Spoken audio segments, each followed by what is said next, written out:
முதல் வாசகம். தீமோத்தேயுவுக்கு எழுதிய 2ஆம் திருமுகம். அதிகாரம் 3. திருவசனங்கள் 6 முதல் 10 மற்றும் 16 முதல் 18 வரை.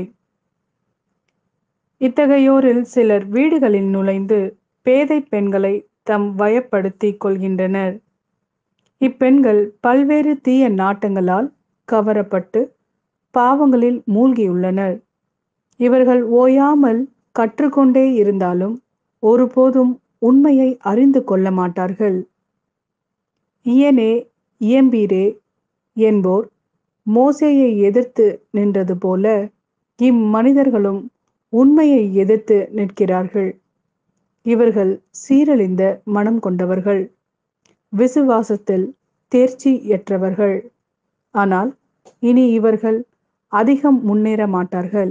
ஏனெனில் அவ்விருவருக்கும் நேரிட்டது போன்று இவர்களின் அறியாமை வெளியாகிவிடும்.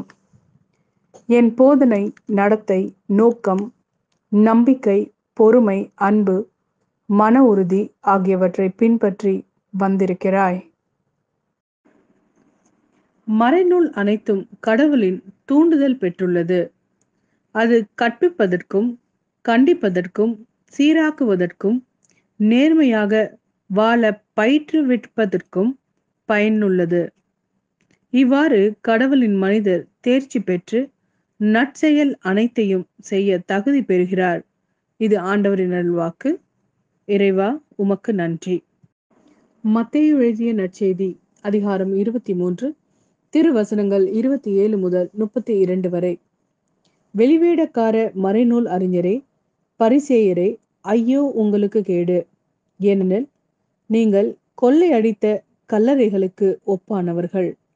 அவை புறம்பே அழகாக தோற்றமளிக்கின்றன, அவற்றின் உள்ளேயோ இறந்தவர்களின் எலும்புகளும் எல்லா வகையான அழிவுகளும் நிறைந்திருக்கின்றன. அவ்வாறே நீங்களும் வெளியே மக்களுக்கு நேர்மையாளராய் தோற்றமளிக்கிறீர்கள், ஆனால் உள்ளேயோ போலித்தனமும் நெறிக்கேடும் நிறைந்தவர்களாய் இருக்கிறீர்கள். வெளிவேடக்கார மறைநூல் அறிஞரே, பரிசேயரே, ஐயோ உங்களுக்கு கேடு! ஏனெனில் நீங்கள் இறைவாக்கினர்களின் கல்லறைகளை கட்டுகிறீர்கள், நேர்மையாளரின் நினைவு சின்னங்களை அழகுபடுத்துகிறீர்கள். எங்கள் மூதாதையர் காலத்தில் நாங்கள் இருந்திருந்தால் இறைவாக்கினர்களின் கொலைக்கு உகந்தையாக இருந்திருக்க மாட்டோம் என்கிறீர்கள். இவ்வாறு நீங்கள் இறைவாக்கினரை கொன்றவர்களின் வழிமரபினர் என்பதற்கு நீங்களே சாட்சி. உங்கள் மூதாதையர் செய்த கொடுமையின் அளவுக்கு நீங்கள் செய்து முடியுங்கள்.